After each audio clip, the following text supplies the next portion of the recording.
আল্লাহর কোরআনের সবচাইতে দামি আয়াত, the greatest verse in the Quran. উবাই ইবনে কাব রাদিয়াল্লাহু তাআলা আনহুকে বিষ্ণু সাল্লাল্লাহু আলাইহি ওয়াসাল্লাম জিজ্ঞেস করলেন, উবাই বলো তো কোরআনের কোন আয়াতটা সবচেয়ে সেরা? উবাই জানেন, তারপরে বললেন আল্লাহু ওয়া রাসূলুহু আ'লাম, আল্লাহ আল্লাহ রাসূল ভালো জানেন। দেখেন কত বিনয়ী ছিলেন সাহাবারা, জেনেও উত্তর দিতে চাইতেন না, ভাবতেন না জানি বিশ্বনবী নতুন কিছু আমাদেরকে জানায়। বিশ্বনবী আবার বললেন, তুমি কি জানো কোরআনের সবচেয়ে শ্রেষ্ঠ আয়াত কোনটা?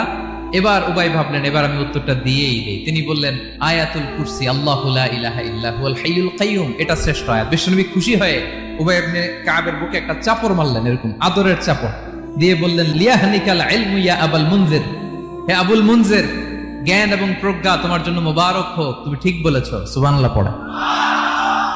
তাহলে এই প্রথম ইনফরমেশনটা আজকে জানলাম, কোরআনের সর্বশ্রেষ্ঠ আয়াতের নাম ৬,২৩৬টা আয়াতের মধ্যে থেকে সবচাইতে দামি আয়াত এটা।